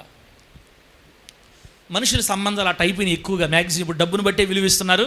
సమాజం మారిపోయింది. అట్టని అందరూ అట్లాగే ఉన్నారని చెప్పట్లేదు బిడ్డలారా. ప్రేమ కలిగిన మనుషులు కూడా ఉన్నారు కాబట్టి లోకం ఎట్టుంది. అందరినీ ఒకే ఘాట్లో మనం కట్టబడలేదు. కాకపోతే మనుషులను బట్టి మనం ధైర్యం తెచ్చుకోవాల్సినంత అవసరం లేదు ఇప్పుడు భూమి మీద. మనకు విలువ ఎవరిని బట్టి అంటే, మన కోసం ప్రాణం పెట్టి మనల్ని పిలిచి లోకం నుంచి పాపం నుంచి వేరు చేసి పరలోకానికి అర్హులుగా మార్చిన యేసును బట్టి మనకు విలువ. దేవుడు గాడిదనే కోరుకోవడానికి కారణం ఏంటంటే అది విలువ లేని జంతువు కాబట్టి. అందుకే ఈరోజు భూమి మీద చూడండి, యేసుక్రీస్తు దివ్యమ్మ రా బయటకు వేస్తున్నాము, command out in the name of Jesus. భార్య భర్త ఇద్దరు మాట్లాడుకున్నారు, మీరు మీ ఇష్టం. అబ్రాం గారు మీరు కూడా పోయిన లోపలికి రా బయటికి రా. నువ్వు కాదులేను ముందు మన గొలవిదికాలని అబ్రాం గారు ఏం చెప్పాను? ఎక్కడ చెప్పానా? ఎటు పోయింది బండి? ఎక్కడ ఆపారు? భార్యాభర్తలా? గాడిద గురించి కదా మనం మాట్లాడేది. గాడిద విలువ లేని జంతువు కాబట్టి దేవుడు దాన్ని కోరుకున్నాడు. మన మనస్సులు ఎప్పుడు కూడా మర్చిపోయా నేను చెప్పాలనుకుంది ఏంటంటే, ఈరోజు ప్రపంచం అంతా చూస్తే మీరు పేదలే ఎక్కువగా దేవుడి దగ్గర ఉన్నారు. ఆమె అని చెప్పండి గట్టిగా. ఎవరున్నారు దేవుడి దగ్గర ఎక్కువగా? పేదలు. బీదలైన వారు మీరు ధన్యులు, పరలోక రాజ్యం మీదని చెప్పాడు దేవుడు. ఎప్పుడైతే బీదరికంలో ఉన్న ప్రజలు ఉంటారో వాళ్ళకి ఇంకా ఏ హోప్ ఉండదో. అదే ధనవంతుల గురించి బైబిల్ ఏం చెప్పిందో తెలుసా? ఒంటైనా సూది బెజ్జంలో దూరద్దేమో కానీ ధనవంతులు మాత్రం పరలోక రాజ్యానికి రాలేరని చెప్పాడు దేవుడు. హలో, తెలుగు మాట్లాడుతున్నా, తెలుగు అమ్మా. ఒంటైనా దేంట్లో దూరద్దే? సూది బెజ్జంలో ఒంటి దూరద్దే. మీరు ఒంటి చూసారా అన్న? సూది బెజ్జం ఎంత? అంత సూది బెజ్జంలో ఒంటి ఎలా దూరద్ది? అది అసాధ్యమా? అసలు అసాధ్యం అది. ఒంటే సూది బెజ్జంలో ఎట్ట దూరద్ది? అయినా దూరద్దేమో కానీ ధనవంతులు మాత్రం దేవుని రాజ్యానికి రారు అన్నాడు. అంటే ధనవంతులకి డబ్బు మీద ఉన్న ప్రేమ అట్లాంటిది. డబ్బున్న వాళ్ళకి వాళ్ళ వెండిని బట్టి, వాళ్ళ బంగారాలను బట్టి, వాళ్ళ ఆస్తులను బట్టి, పొలాలను బట్టి, స్థలాలను బట్టి, వాళ్ళకున్న ఉద్యోగాలను బట్టి అసలు వాళ్ళకి దేవుడి మీద మైండే ఉండదంట. డబ్బే వారి దేవుడు. మాలక్ష్మి చెప్తారు చూడండి, డబ్బే వారికి దేవుడు. క్రైస్తవులకి డబ్బు దేవుడు కాదు. డబ్బు ఒక పనికి మాలి కాగితం అనుకుంటాం మనమైతే. ఆమె చెప్పండి గట్టిగా, చెప్పు గట్టిగా హల్లెలూయా. డబ్బు ఒక పనికి మాలి కాగితం. అవసరమే, ఎంతవరకు అవసరమో అంతవరకు అవసరమే. దేవుడి కంటే మనకు డబ్బు ఎక్కువ కాదు కాబట్టి ఆదివారాలు ఎన్ని పనులున్నా మానుకో చర్చికి వస్తాం. అది ఇది నిజమా? ఇది నిజమా? కొందరిలో నిజమే, కొందరు ప్రభు కోసం అలా త్యాగం చేసుకుంటారు. ముఖ్యంగా పేదలే ఎక్కువగా దేవుణ్ణి ప్రేమిస్తున్నారు. ఈ రోజున పేదరికంలో ఉండేవాళ్ళు, మధ్యతరగతి దాకా ఉండేవాళ్ళు ఎక్కువ ప్రేమిస్తున్నారు. ఈరోజు ప్రపంచవ్యాప్తంగా యేసయ్య పాదాల దగ్గర పడి ఉన్నది ఎవరంటే బీదలే. డబ్బున్న వాళ్ళు పూర్తిగా లేరా అంటే ఉన్నారు. కోటీశ్వరులు కూడా ప్రభు కోసం బతికేవాళ్ళు ఉన్నారు, చాలా తక్కువ. అందుకే గాడిదని దేవుడు కోరుకున్నాడు. గాడిద విలువలేని జంతువు. నువ్వు బ్రతికి చచ్చిపోయేదాకా దేవుడు నిన్ను కోటీశ్వరుని చేసినా కూడా నువ్వు ఒకటే మైండ్తో ఉండాలి, యేసు లేకపోతే నాకు ఈ భూమి మీద విలువ లేదనే మైండ్లో ఉండాలి మనం. అంతే. ఈ భూమి మీద నేను బతికేది నా దేవుని వల్ల, నా దేవుని బట్టి విలువ, నా దేవుని బట్టి స్థితి, నా దేవుని బట్టి తిండి, బట్ట, నివాసం, భార్య, పిల్లలు అన్నీ దేవునిని బట్టే అనాలి యేసు నామములో. అప్పుడు నువ్వు సౌండ్ పెట్టుకోవాలి. ప్రకాశం, నువ్వు ఏ లోకంలో ఉన్న ప్రకాశం? నువ్వా దేవునిని బట్టే మనకి స్థితి అని అనుకున్నప్పుడు దేవుడు ఎంతో సంతోషపడతాడు. గాడిదనే యేసయ్య కోరని కారణం ఏంటంటే గాడిద విలువ లేని జంతువు. నంబర్ 1. ఇప్పుడు రెండో చెప్తున్నా చూడండి. రెండోది, గాడిద పని జంతువు లేదా భారాలు మోసే జంతువు. రెండోది, గాడిదల్ని ఆ రోజులు దేనికోసం వాడేవాళ్ళు? మనుషులు పని చేయించుకోవడానికి వాడేవాళ్ళు. పని చేసే జంతువు గాడిద. సరక రా బయటికి వేసినాములో ఏం చెప్పండమ్మా? గాడిద ఏం చేసే జంతువు? నువ్వు చూసా పని చేసేది గాడిద అనబాకండి అమ్మ. ఆ రోజుల్లో మూటలన్నీ దాని మీద మోపి, ఈ రోజుల్లో మన కారులు, బండ్లు, రిక్షాలు అన్నీ వచ్చాయి. పాత రోజుల్లో బండ్లు లేనప్పుడు గాడిదల మీదే బరువులు మోసుకునేవాళ్ళు. మాకు తెలుసులే అంటే మంచిదే, మరి తెలుసుకోండి. గాడిద ఏం మోసద్ది? భారాలు మోసద్ది. మనుషులు ఎక్కేవాళ్ళు. ఇప్పుడు గాడిదలు ఏమైనా సుఖమరిపోయినాయేమో, కానీ అప్పట్లో మాత్రం గాడిదలకి ఖచ్చితంగా బరువులు మోయటమే పని. అవి పుట్టి పెరిగేదే పని చేయడానికి. గాడిద పని జంతువు, గాడిద భారాలు మోసే జంతువు. కాబట్టి యేసయ్య గాడిదని కోరుకున్నాడు. దేవునికి స్తోత్రం కలుగును గాక. గట్టి చెప్పు హల్లెలూయా. ఈ మట్టల ఆదివారం 2026 సంవత్సరం మట్టల ఆదివారం రోజు నిన్ను నన్ను దేవుడు ఎందుకు కోరుకున్నాడంటే మనము దేవుని పని చేయాలని. ఆమె చెప్పండి గట్టిగా. ఏ పని చేయాలనే? దేవుని పని చేయాలని. నీ పని చేసుకోవాలని కదక్క పోయాక ఇన్నిట నీ పని చేసుకోవాలని కాదు నీ దేవుడిని పిలిచింది, దేవుడి పని కూడా చేయాలని. ఆదివారం కూడా చర్చికి రాకపోతుంటివి. హల్లెలూయా. ఓ హల్లెలూయా, హల్లెలూయా. ఆదివారం కూడా గూట్లో పెడతాడు. ఇంక నేనేం చేయలేను దానికి. దేవుడు గాడిదను కోరుకోవడానికి రెండో కారణం, అది కష్టపడే జంతువు, పనిచేసే జంతువు, దేవుని కోసం పరిగెత్తే జంతువు, దేవుని కార్యాల కోసం ఆసక్తి గల జంతువు. దాని మీద ఏ బరువైనా పెట్టు, మర్యాదగా దించగలగా అంటదా? ఎప్పుడన్నా గాడిద ఓనర్ని తిట్టింది మీకు జ్ఞాపకం ఉందా? ప్రేమరాజు, మీ ఊర్లో ఏమైనా గాడిదలు ఓనర్లు తిడతాయా? ఎంత బరువైన మోపు, ఎంత బరువైన మోయి, అది కుంటుకుంటా నడసదు. కానీ ఎందుకు నాకు ఇది చేసేవని అడగదు. యేసయ్య ఎవరిని దీవిస్తాడంటే ఆయన కొరకు పరిగెత్తే వాళ్ళని దీవిస్తాడు యేసునామంలో. యేసయ్య ఎవరిని జ్ఞాపకం చేసుకుంటాడంటే ఆయన భారాలు మోసే వాళ్ళని జ్ఞాపకం చేసుకుంటాడు. దేవుడి దయ వల్ల సువార్తలు కూడా పోయినాయి మనకి. ఇప్పుడు వ్యతిరేకత ఎక్కువైపోయింది కాబట్టి సువార్త కూడా పెట్టట్లా. ఇక తినటం నిద్రపోవటం. ఇంట్లో ప్రార్థన కూడా ఉండలేదు మనకు తెలియదు. ఇళ్లలో ప్రార్థన చేసుకునే పని అయితే స్తోత్రం. ఇళ్లలో ప్రార్థన కూడా లేదనుకో, తినటం నిద్రపోవటమే గాడిదలకి. ఇంకా పని చేసే గాడిదలే లేవు. ఏ పనే? ఎవరి పనే? సొంత పనులుగా దేవుడి పని సంగతి చెప్తున్నా నేను. డైరెక్టర్ గారు, నువ్వు కళ్ళద్దాలు పెడితే మాత్రం తప్పించుకోలేదు. డైరెక్టర్ గారు, కళ్ళద్దాలు ఉన్నా కూడా నాకు కనపడుతుంది. డైరెక్టర్ గారు, జీవనం మీ ఇద్దరు కళ్ళు నాకు కనపడుతుండే, ఇబ్బందిలే. ప్రభు నామానికి మహిమ కలుగును గాక. దేవుని కొరకు కష్టపడే జంతువులు కావాలి యేసయ్యకి. మట్లాది వారు మనకేం చెప్తుందంటే నా కోసం మీరు కష్టపడండి. కార్యం జరుగుతుందా? నీ దగ్గర డబ్బు ఉందా? దేవుని కోసం చెయ్యి, కష్టపడు. లేదే డబ్బు లేదా? నువ్వు కష్టపడతావా? రా, దేవుని పని చెయ్యి, మొయ్యి. గాడిద కష్టపడే జంతువు, భారాలు మోసే జంతువు, మొయ్యి. ఈ భూమి మీద బ్రతికినంత కాలం నువ్వు దేవుని కొరకు ఉపయోగపడతానే ఉండాలి. చెప్పండి, ఏం చేయాలి? దేవుని కొరకు ఉపయోగపడతానే ఉండాలన్నమాట. కొంతమంది మాట్లాడుకుంటున్నారు ఈ మధ్యకాలంలో మనోళ్ళు, ముత్తుకూరులో ఉంటేనే మనం దేవుడి కోసం పనిచేద్దాం, ఇంకే చర్చిలో ప్రార్థనలు పెట్టినా మనం బాగుడదు. ఇంకా కట్టు సార్, మేమనుకో సార్ మాకు సంబంధంలా అనబాకండి. లోపల పుట్టింది కూడా నాకు చూపించేసాడు దేవుడు. చెప్తానేనండి, ముత్తుకూరులోనే ఏదైనా జరిగితేనే మనం పూసుకుందాం, ముత్తుకూరు దాటిన తర్వాత మనకు సంబంధంలే అని అనుకున్నారు అనుకో, ఓకే. యేసయ్యకి మనం కాకపోతే ఇంకా చాలామంది ఉండారు. ఆమె అన్న గట్టిగా. ఆయనకి మనం ఒక్కరమే కాదు, ఆయనకి చాలామంది ఉంటారు. మనము మన వేషాలు మనం వేసామనుకో, ఆయన రూట్లో ఆయన వస్తాడు. మళ్ళా ఆయన రూట్లో ఆయన వస్తాడు. ఇస్రాయల్ పాస్టర్ ఒక్కడే కదా ఆయనకు ఉండేది. ఇస్రాయల్ పాస్టర్ ఎంఆర్ఓకి అట్టే పెట్టి ఇంకొక పాస్టర్ లేపుకుంటాడు అవసరమైతే. ఆమె అని చెప్పగట్టుగా. మన కళ్ళ ముందు పెద్ద మందిరాన్ని కట్టించి 100 మంది దోల్తాడు. వాళ్ళకి చూసుకొని ఏడ్చుకొని చావాలి. మనం యేసయ్యకి మనం ఒక్కరమే కాదు ఉండేది, ప్రపంచం అంతా ఉంది ఆయనకి. ఆమె అని చెప్పండి గట్టిగా. ఆయనకి మనుషులే బళ్ళే, గాడిదల చేత కూడా తన పని చేపించుకుంటాడు. గాడిద బైబిల్లో మాట్లాడలేదా? మనిషి మాట్లాడినట్టే గాడిద మాట్లాడిందక. ఎవరు గాడిద చెప్పండి. అదే ఎవరు గాడిద? బిలాము గాడిద. చెప్పండి ఎవరు గాడిద? ఆయన ఎవరు? ఆ పొలారు ఎవరు అని చూస్తున్నారు. అమ్మ అది కూడా చెప్తాను ఒకసారి, చెప్పుండే చాలాసార్లు, మీరు మర్చిపోయినట్టున్నారు. బిలాము ప్రవక్త గాడిద మీద పోతుంటే ఆ గాడిద ముందు కదలట్లా, ఆగిపోయింది. దాన్ని పెటా కొట్టాడు. 3 సార్లు కొట్టాడు దాన్ని. అప్పుడు అది అంటుంది, యజమానుడా ఎందుకు నన్ను ఇలా కొట్టుచున్నావు? ఏంది మాట్లాడింది? గాడిద. యజమానుడా నన్ను ఎందుకు ఇలా కొట్టుచున్నావు? కొట్టాలో సంపలు పనికి మళ్ళా ఏం జరగదు. నేను ఎప్పుడైనా నిన్ను ఈ విధంగా బాధ పెట్టినా? నేను ఎందుకు ఇలా చేయించున్నానో నీకు తెలియదా? ఇదిగో కనుల ముందు దేవుని దూత నిలబడి ఉన్నాడు అని గాడిద దూత గురించి చెప్పింది బిలాము గారికి. అప్పుడు బిలాము కళ్ళు తెరవబడ్డాయి. ఆ దూతను చూశాడు అనమాట. మనిషి మాట్లాడినట్టు మాట్లాడింది.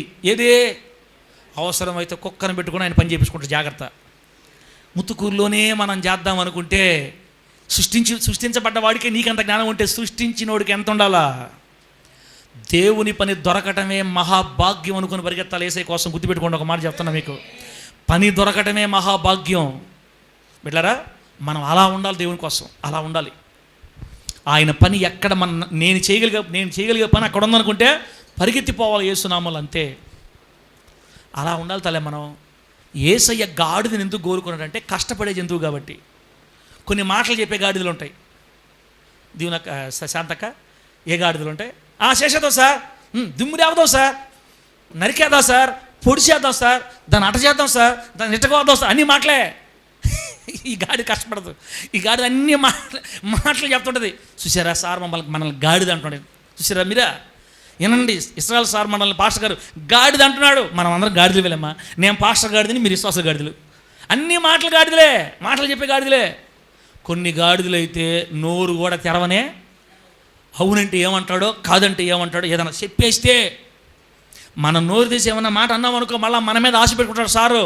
మనం రూపాయి ఇవ్వలే, మనం పని చేయబల్లే, ఆ టైంకి పోదాం స్టైల్గా అని. కొన్ని స్టైల్ గాడిదలు ఉంటాయి. స్టైల్ గాడిదలతో మనకు వద్దు. దేవునికి స్తోత్రం కలుగునుగా. ఇంత ఘోరంగా తిడుతున్న ఈరోజు పాస్టర్ గారా. ఒరే నాయనా, సార్ మారలా, పైకి అట్ట కనపడుతున్నాడు. అమ్మ మీరు నా బిడ్డలేమ్మా, చెప్పేటప్పుడు చెప్పేసుకోవాలా.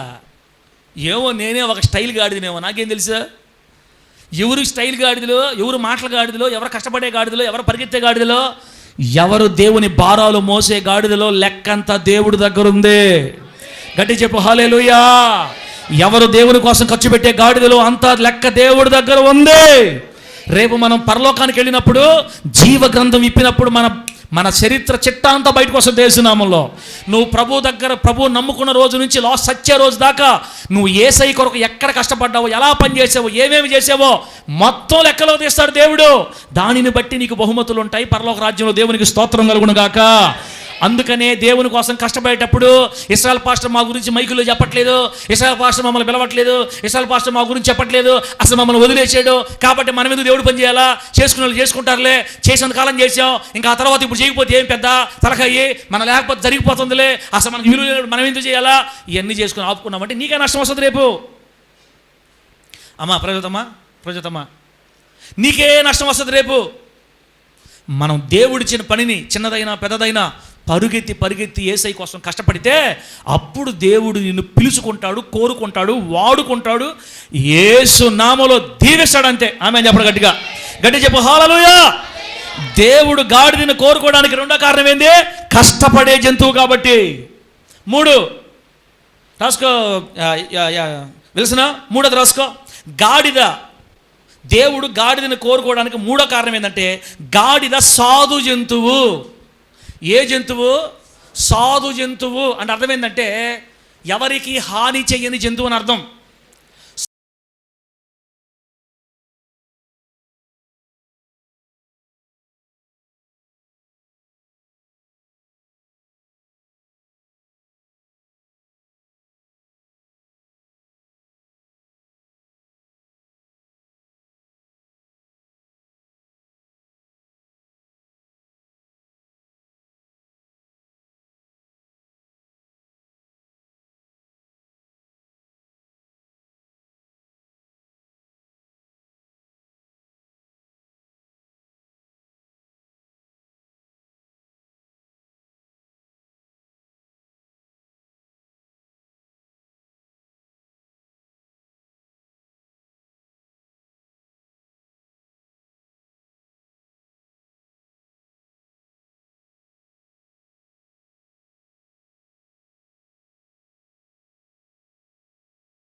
గుడారాలలో నివసించే దేవదేవుని సాధువులం. గుడారాలలో నివసించే దేవదేవుని సాధువులం. ఎవరిని బాధపరచము, ఎవరికి కీడు చెయ్యము, లోకము వైపు చూడము, పరలోకము వైపు సాగిపోయే సాధువులం. ఎవరిని బాధపరచము, ఎవరికి కీడు చెయ్యము, లోకము వైపు చూడము, పరలోకము వైపు సాగిపోయే సాధువులం. గుడారాలలో నివసించే దేవదేవుని సాధువులం. గుడారాలలో నివసించే దేవదేవుని సాధువులం. హల్లెలూయా. దేవుని నామానికి మహిమ కలుగును గాక. దేవుడు గాడిదనే కోరుకోవడానికి మూడవ కారణం, అది ఎవరికి హాని చెయ్యదు. నా వ్యాపారం కంటే ఇంకో వ్యాపారం బాగా జరుగుతుందని ఇప్పుడు చేతబడులు చేయిస్తున్నారు. ఈ రైస్ మిల్లు బాగా జరుగుతుంది, నా రైస్ మిల్లు బాగుపడాలంటే వాడి వ్యాపారం ఉండకూడదని రైస్ మిల్లులు కూడా చేసేశారంట ఈ మధ్యన. నేను ఆ రైస్ మిల్లులకి ఓనర్లకి మొత్తం ఇంత చేపించేసరికి మొత్తానికి ఇల్లు గందరగోళం అయిపోయి చచ్చిపోయి 2-3 మిల్లే మూత పడిపోయింది 10 సంవత్సరాల నుంచి. ఈ సినిమా హాల్ జరగకూడదు, ఆ సినిమా హాల్ జరగాలి, సినిమా హాల్ పంపించేస్తున్నారు అంతే, దెయ్యాలను పంపించి. దేవుని బిడ్డల్లో కూడా కొంతమంది కోడలకు అత్తలు, మామల కల్లుళ్ళు, కొడుకులకి కోడళ్ళు, కోడల కొడుకులు. ఓయమ్మో, వింటున్నా. అక్క, నీకు ఎంతమంది హాని చేసినా దయచేసి నువ్వు వాళ్ళకి ఏ హాని చేయొద్దు. గుర్తుపెట్టుకో, నీకు ఎంతమంది హాని చేసినా దయచేసి నువ్వు ఎవరికి హాని చేయొద్దు. ఎందుకంటే పగ తీర్చుట దేవుని పని యేసు నామములో. ఒరే, నా బిడ్డ మౌనంగా ఉంటుందని నువ్వు ఇన్నిసార్లు చేస్తావా అని ఒక్కసారి దేవుడు ఏం చేశాడంటే వాళ్ళదంతా తీసుకెళ్ళి వాళ్ళ నెత్తి మీద వేసినప్పుడు నీ కళ్ళకు కూడా కనబడకుండా వెళ్ళిపోతారు. ఒక్కరు నీ శత్రువు అసలు నీ కళ్ళ ముందు కనబడకుండా చేస్తాడు దేవుడు. పగ తీర్చడం ఆయనకు అప్పగించాలి. మనమైతే ఎవరికి హాని చేయకుండా క్షమించి వదిలేయాలా యేసు నామములో. అది గాడిద మనసు. గాడిద ఎవరికి హాని చేయదు. ఈ మధ్యకాలంలో ప్రేమించిన అబ్బాయి ఈ కలిసి ఇద్దరు భర్తను కొట్టారంట. చూసా ఎంత మంచోళ్ళ. చూసారా, ప్రేమించిన అబ్బాయి ఈ అబ్బాయి ఏం కాదులే, ఆయన కూడా అంకులే. ఈయనకి 2 పిల్లలు, ఈమె ప్రేమలో పడింది. మొత్తం మీద వీళ్ళిద్దరు ప్రేమలో పడి భర్తను కొట్టారు. మేమిద్దరం మా ఇష్ట ప్రకారం ఉంటాం, చూసి చూడనట్టే ఉండాలి. నువ్వు చెప్తున్నా, తేడాగా వచ్చిందంటే ఈసారి పేక్ కోసేస్తావు నీ ఇష్టం అని చెప్తే ఆ భర్త భయపడిపోయి పాపం గమ్ముగైపోయాడు. భర్తని గొంతు నొక్కి భయపెట్టి చేసావు, కానీ పరలోక ప్రభుత్వాన్ని నువ్వు తప్పించుకోలేవు. భార్యని భయపెట్టి భార్య గొంతు నొక్కావు, భార్యని కంట్రోల్ చేయగలిగావు, కానీ పరలోక ప్రభుత్వాన్ని కంట్రోల్ చేయలేవు. గాడిదలకి అసలు అలవాట్లు ఉండవు. అదైనా బాధపడద్దేమో కానీ ఇతరులను బాధ పెట్టదు.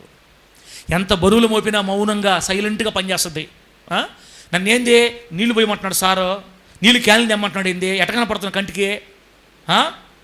మీకు విలువ కూడా లేవు. మేమా చర్చికి 2 సంవత్సరాలు వస్తున్నావా, మేము ఇంకా నీళ్ళు క్యాన్లు లేవాలా, మేము ఇంకా సాంబార్ వడ్డించాలా, మేము అన్నం వేయాలా, ఎట్టగా పడుతున్నాం మా కంటి, మాకు విలువ ఏమి లేదు ఎక్కడ అని అడగవు. గొర్రెలు అంటున్నా ఏంది, గాడిద ఎన్ని అడగవు.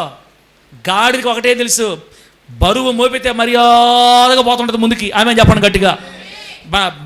డైరెక్టర్ గారు, ఏంది సార్, ఏంది నా రేంజ్ ఏంది, నా కెపాసిటీ ఏంది, నేను రాజకీయ నాయకులు తిరిగా అంత లేదయ్యా. గాడిదకి ఆ మాటలన్నీ ఉండవయ్యా. గాడిద మీద బరువు మోపితే చల్లగా పోతే దారి నేన. బైబిల్లో మంచి మాట రాయబడింది, యెషయా 1వ అధ్యాయంలో. గాడిద తన కామందు నిరుగునని రాయబడింది బైబిల్లో. గాడిదకి తన కామందు ఎవరో తెలుసు, తన యజమానుడు ఎవరో తెలుసు అంట గాడిదకి తన యజమాని మీద మంచి ప్రేమ అంట.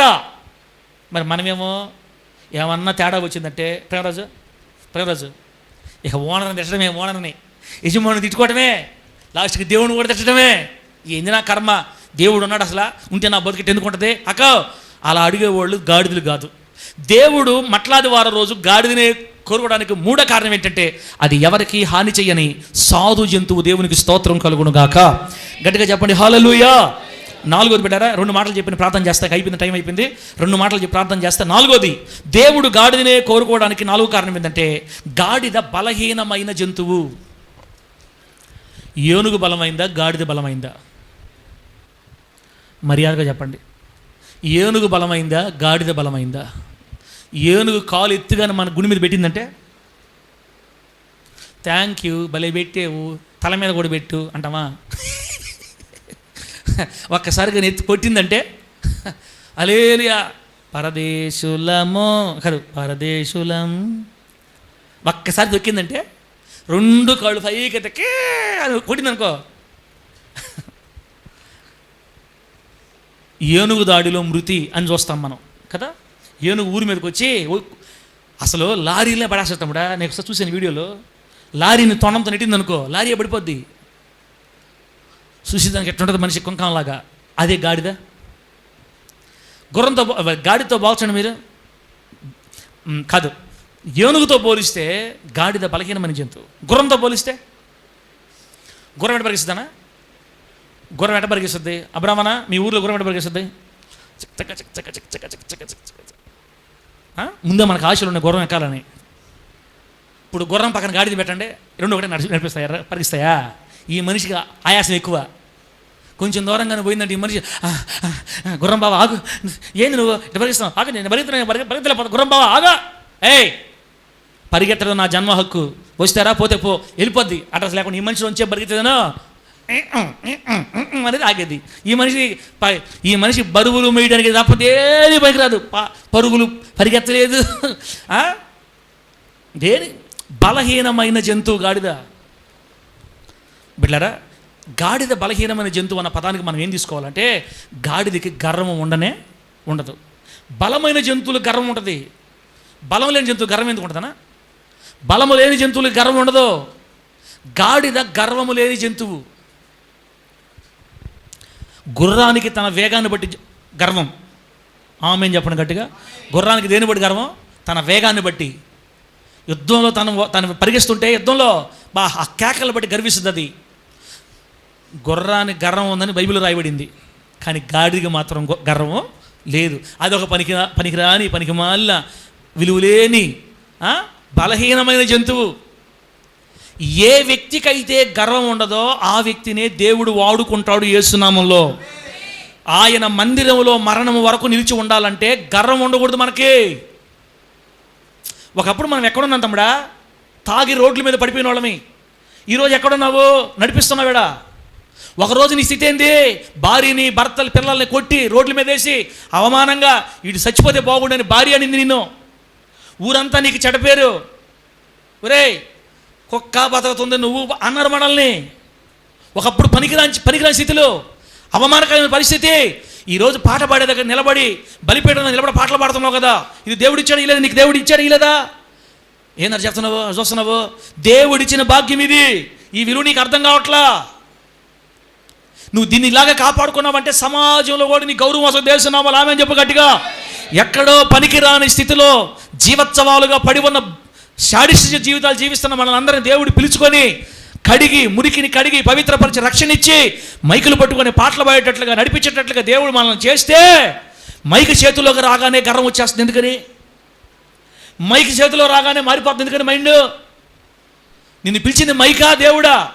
నీకు ఈ స్థితిని బట్టి నువ్వు సంతోషించాలి, కృతజ్ఞతలు కలిగి ప్రభు కోసం బతకాలి మనం. ముఖ్యంగా ఎందుకు గర్వం వస్తుంది తమ్ముడా? పాట పాడితే గర్వం, ప్రార్థన చేస్తే గర్వం, ఏదన్నా 4 మంచి మాట చెప్తే గర్వం. మైండ్ మారిపోతుంది. బిడ్డ, గాడిదని జ్ఞాపకం చేసుకోవాలి. గాడిద సచ్చినంత కాలం దానికి గర్వం రానే రాదు. అంతే. ఎవరైతే గర్వం లేకుండా ఈ లోకంలో జీవిస్తారో వారిని దేవుడు వాడుకొని అత్యధికమైన కార్యాలు చేయించుకుంటాడు. వారినే తన మహిమగల పాత్రలుగా వాడుకుంటాడు. ఈ మట్టల ఆదివారం రోజు గాడిదను పోలిన వారమై గర్వము లేకుండా యేసు కొరకు బ్రతుకుదుముగాక. పాటలు బాగా పాడుతున్నాం అనుకో, మనం ఏమనుకోవాలి తెలుసా?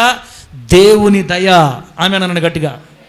కొంతమంది పాస్టర్లు నాకు తెలిసిన తమ్ముడు ఉన్నారు తమ్ముడా. కొంతమంది తెలిసిన పాస్టర్లు నాకు ఫోన్ చేసి అప్పుడప్పుడు చెప్తుంటారు, తమ్ముడు నువ్వు వాడుతుంటే ఇక్కడి నుంచి గుండెలు మిలిదిరిగి రక్తం వస్తుంది మా గుండెల్లో నుంచి. ఇంత బాగా రాసావు, అంత బాగా పాడావు, ఇంత పొడుగు రాసావు, అంత బాగా పాడావు. అప్పుడు నేను చందుండ ఇలా కొడుతుంటా వాళ్ళకి, అన్న ఇంకొక మాట కానీ అన్నారంటే నేను పడిపోతా కింద, పడిపోతా అన్న అన్న అన్న అన్న అన్న అన్న అన్న పడిపోతా పడిపోతా పడిపోతా. ఎక్కేసా బోరక చెట్టు పైకి వెళ్ళిపోండా, మునగ చెట్టు ఇరిగిపోద్ది అనా. వాళ్ళు పొగడతారు, వాళ్ళకి అనిపిస్తుంది ఆ విధంగా పాట అన్నప్పుడు. మనం దాన్ని తీసుకొని అబ్బా ఈరుడు సూడు అనబలేం మనం. ఇంకా అసలు ఆ వరం ఇచ్చింది ఎవరు నీకు? అలా రాసే వరం ఇచ్చింది ఎవరు? దేవుడు. అలా పాడే వరం ఇచ్చింది ఎవరు? దేవుడు. నిలబడి నడిపించగలిగే వరం ఇచ్చింది ఎవరు? దేవుడు. వరము నీకు ఇవ్వకపోతే నువ్వు ఎవరవో నలుగురిలో ఒకడివే. వరం ఇవ్వడాన్ని బట్టి, యేసయ్య ఇచ్చిన వరాన్ని బట్టి, నన్ను దేవుడు వరం ఇచ్చి ఇక్కడ నిలబెట్టకపోతే మీరు ఇక్కడ కూర్చోరు కదా. ఒక 30 మంది ముందు నిలబడి నేను మాట్లాడగలుగుతున్నానంటే గొప్పతనం కాదు, యేసయ్య ఇచ్చిన వరం. అందుకని మనం ప్రభువును స్తుతించి 24 గంటలు మన మైండ్లో ఉండాల్సింది ఏంటంటే, తాగినప్పుడు రోడ్ల మీద పడిపి తెరలాడుతున్నామే అదే మన జ్ఞాపకం ఉండాల. మన ప్రారంభ స్థితిని మర్చిపోకపోతే, మన ప్రారంభ స్థితిని మర్చిపోకుండా గుర్తు పెట్టుకోగలిగితే గర్వం మన జోలికి రానే రాదు. యేసు నామములో గట్టి చెప్పు హల్లెలూయా. ప్రతిసారి మనం జ్ఞాపకం చేసుకోవాలి మన ప్రారంభ స్థితి. ఎక్కడుండేవాడిని, నా దేవుడు నన్ను ఎక్కడ తీసుకొని వచ్చాడు. ఇది దేవుని వల్ల కలిగింది, ఇది కేవలం దేవుడిచ్చిన భాగ్యం, ఇది కేవలం దేవుని వల్లే. అలా జ్ఞాపకం చేసుకుంటూ ఉన్నట్లయితే మనం గర్వం జోలికి వెళ్లకుండా జాగ్రత్త పడగలుగుతాం. నీలో ఎప్పుడైతే గర్వం ఉండదో దేవుడు నీ మీద ఎక్కుతాడు, ఊరేగతాడు. యేసు నామములో నీ ద్వారా దేవుడు ఊరేగించబడతాడు. ఆ గాడిద మీద యేసయ్య ఎక్కితే ఆ గాడిద విలువే మారిపోయింది. యేసు నామములో గాడిద కింద ఏం బరుస్తున్నారు? ఇప్పుడు ఏం బరుస్తున్నారు? బట్టలు బరుస్తున్నారు. దానికి ఏం అర్థం కావట్లా. అప్పుడు దాకా ఎవరిని మొయ్యదు. అది అనుకుంటుంది నా జీవితమే రాజా. నువ్వు ఉండే మెంటల్ గడిదా, ఆయన దిగేడంటే నీకంతా ఇంకా లేదు, నీకు అయిపోయింది నీ సినిమా. యేసయ్య నీ మీద ఎక్కినంత వరకే నీకు అంత విలువ. ఇశ్రాయేల్ పాస్టర్కు ఫోన్లు చేసి పొగడుతున్నారన్నా, మీటింగ్లు పిలుస్తున్నారన్నా, అదన్నా ఇదన్నా కారణం ఏంది? యేసయ్య ఈ గాడిద మీద ఎక్కున్నాడు కాబట్టి ఈ గాడిదకి విలువ. ఒక్కసారి గాడిద మీద దిగితే మీరే నన్ను చూసి ఎవరు మీరు అంటారు. అంతే. ఎవరండి మీరు? మిమ్మల్ని ఎక్కడా చూడలేదే అంటారు. ఇంకా కారణం ఏంది? దేవుణ్ణి బట్టి కదా మనకి విలువ, దేవుణ్ణి బట్టి కదా మనకి భాగ్యం, దేవుణ్ణి బట్టి కదా. కొంతమంది ఉద్యోగాలను బట్టి గర్విస్తారన్నా, డబ్బును బట్టి గర్విస్తారు తమ్ముడా, కులాన్ని బట్టి గర్వించే వాళ్ళు కొందరు ఉన్నారు, ఆస్తిపాస్తులను బట్టి గర్వించే వాళ్ళు ఉన్నారు. అసలు ఇంకో మాట చెప్పమంటారా? రంగును బట్టి గర్వించే వాళ్ళు కూడా. మనం పాలు తెల్లగా, నేను కానీ నా కూతుర్లు కానీ నాకు ఇచ్చిన భార్య కూడా తెల్లగడు, అసలు మా కలరే కలర్. ఏదో ఆ అమ్మాయి కాకిలాగా ఉంది. అమ్మ ఫీల్ అవుతాలే, మీరేమైనా ఫీల్ అయ్యారా? కాకిలాగా ఉంది నా మనిషి. అతను మరీ బొగ్గులాగా ఉన్నాడు. మరీనా పొద్దున లేస్తే ఇతరులు ఏరే వాళ్ళు చూసి బొగ్గు అంటున్నాం అనుకో, నీలో కూడా గర్వం ఉంది. రంగును బట్టి అంతలో కనబడి అంతలోనే ఆవిరైపోయే జీవితాలు మనవి, అవునా కాదా? తమ్ముడు చెప్పండమ్మా. అంతలో కనబడి అంతలోనే యేసయ్య స్విచ్ వచ్చాడంటే గుండె టక్కన ఆగిపోద్ది. కూతురు పెళ్లి చేసి వస్తాం ప్రభువా, కూతురు పెళ్లి చేసినాక ఆగురైనా కొంత ఏంది తొందర పిలుస్తూ ఉంటాం ఊరికే. పాపకి పెళ్లి చేసి రావాలని అన్నాం అనుకో, పెళ్లి రేపు రైటా సత్పన గుండె స్విచ్ వచ్చాడు అనుకో, పరదేశులం సమాధి పెట్టి కాల్ చేయాలి. ఇక్కడ ఎవరు దేని బట్టి గర్వించాలన్నా మనమా? నిన్నో మొన్నో బస్సు యాక్సిడెంట్ జరిగింది. ఎక్కడ చూసారా? న్యూస్ చూసారా? మార్కాపురం దగ్గర బస్సు కాలిపోయింది కదా. టిప్పర్ బస్సు గుద్దుకొని బస్సులో 10 మంది అక్కడే కాలి చనిపోయారని మనం చూసాం. ఎంత బాధ అది నిజంగా. ఆ 10 మందికి తెలియదు వాళ్ళు ఆ రోజు చనిపోతారని. వాళ్ళలో చిన్నపిల్లలు ఉన్నారో ఆడవాళ్ళు ఉన్నారో మనకు తెలియదు. మరణం ఆవరిస్తుంది మనుషుల్ని. దేన్ని బట్టి గర్వించాలి తమ్ముడా చెప్పు? ఈ ఆరోగ్యం ఎంతకాలం ఉంటుందో మనకు తెలియదు. దేవుడి దయని బట్టి బతుకుతున్నాం మనం అందరమే. నీ మోకాళ్ళు పనిచేస్తున్నాయన్నా, నీ నరాలు పనిచేస్తున్నాయన్నా దేవుడి దయ. మీకు విషయం తెలుసా? చిన్నగా తట్టుకొని పడిన తర్వాత కింద నేల మీద చిన్న గులకరాయి కానీ తలగా తగిలింది అనుకో, పిచ్చోళ్ళు అయిపోతాం మనం తెలుసా. తలలో ఒక్క నరంగాను ఒత్తుకుందంటే ఇంక మనిషి పనిచేయడు, మెంటల్ అయిపోతారు తెలుసా. ఇదంతా కారుతూ ఉంటుంది. అలా 2-3 తెలుసు నాకు. అతను బాత్రూంలో కాలు జారి పడితే గోడ తగిలిందంట, తల పిచ్చోడు అయిపోయాడు అంతే. డబ్బులు బాగున్నాయి, లక్షాధికారి, ఎంతో లక్షల రూపాయలు డబ్బులు పెట్టి ఛానల్ చూపించారు. ఇంక ఇతను బాగు కాదని చెప్పేశారు అంతే. నరం ఒత్తుకుంది అంతే, అయిపోయింది. ఇంకా దేన్ని బట్టి గర్వించాలి, దేన్ని బట్టి అతిశయించాలి? ఈ వ్యాపారాలు, ఈ ఉద్యోగాలు, ఈ డబ్బులు, ఈ పొలాలు, ఈ స్థలాలు, ఈ వెండి, ఈ బంగారం, ఈ రంగు దేవుడిచ్చిన తమ్ముడా మనకి. నువ్వు తెల్లగా పుట్టావా, దేవుడిని దీవించును గాక. మాతో పోల్చుకుంటే నువ్వు కోట్ల రెట్లు ధనుడివి.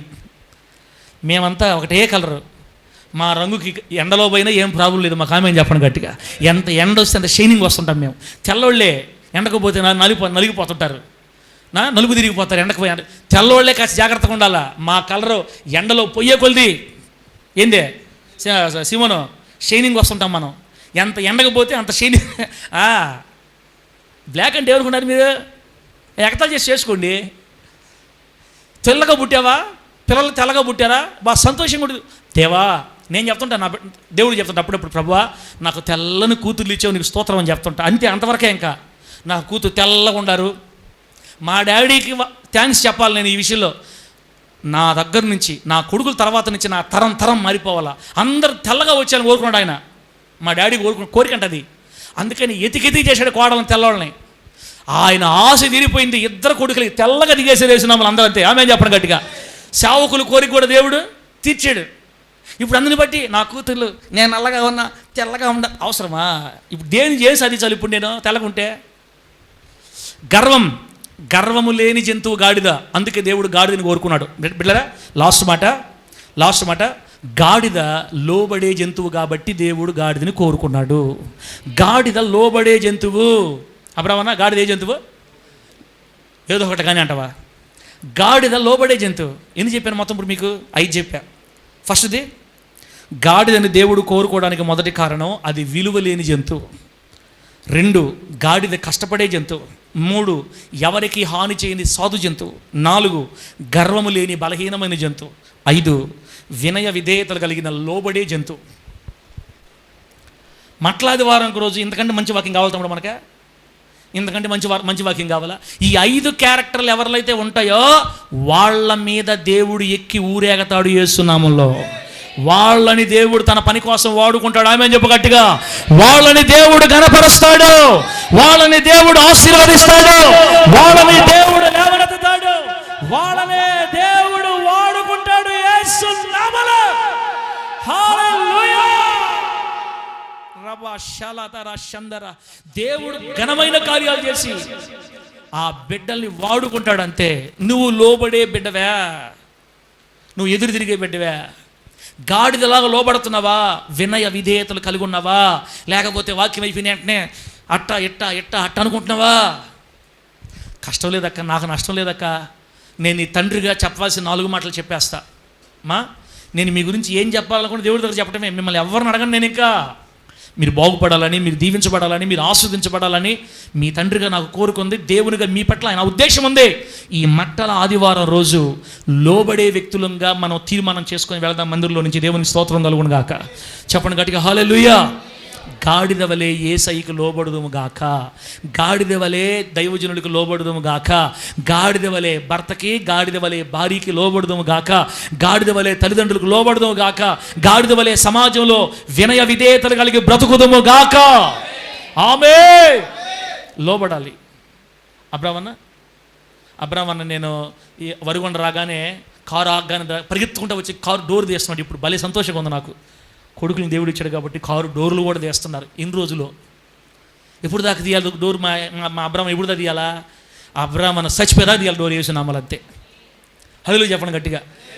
అబ్బో డోర్లు చేస్తుంటే అర్థం కావట్లా మన విలువ అనకూడదు. ఇంక గాడిద అట్ట మాట్లాడదు గాడిద. తమ్ముడా కష్టపడు, కష్టాన్ని మధ్యలో ఆబ్బకు. పాస్టర్ నీకు విలువిచ్చినా విలువిగిపోయినా, నీకు గమనించకపోయినా యేసయ్య కోసం కష్టపడు. భారాలు మోయి. నువ్వు విలువ లేని దానివి, నేను దేవుడు లేకపోతే నాకు విలువే లేదని నీ మొదటి స్థితి మర్చిపోబాక. ఎప్పటికీ గర్వం రానివ్వక దగ్గరికి. ప్రతి విషయంలో దేవుడికి లోబడు, సంఘానికి లోబడు, సేవకులు లోబడు. అక్క నువ్వు ఖచ్చితంగా దీవించబడతావు. ఆ గాడిదనే దేవుడు కోరుకుంటాడు, ఆ గాడిదనే దేవుడు వాడుకుంటాడు, ఆ గాడిదనే దేవుడు ఎక్కతాడు, ఆ గాడిద ద్వారానే దేవుడు తనకు మహిమ తెచ్చుకుంటాడు. గట్టి చెప్పండి హల్లెలూయా. దేవుడు కోరుకున్న కట్టబడిన గాడిద. బిడ్డలారా, ఇంకా సగం వాక్యం ఉంది. అయిపోయిన టైం, ఏడకే అయిపోయిన టైం. ఇంక దేవుడి చిత్తం అయితే వచ్చే మట్లాది వారంగా చెప్పుకున్న తర్వాత సంగతి. ఇంకా మళ్ళీ చెప్పానంటే గంట అవుద్ది. ఇంకా ఇంతవరకు చాలు. కట్లు కట్టబడిన గాడిద కదా, కొన్ని కట్లు ఉంటాయి, ఆ కట్లు చెప్పాలనుకున్నాను. ఇక మరి టైం లేదు, ఇంతవరకు చాలు. ఈ 5 విషయాలు మనసులో పెట్టుకొని సంతోషంగా సాగిపోదాం. దేవుడి మాటలు మనకు ఆశీర్వాదకరంగా మార్చి వర్ధిల్ల చేయను గాక. కళ్ళు మూసుకోండి, ప్రార్థన చేసుకున్నాం.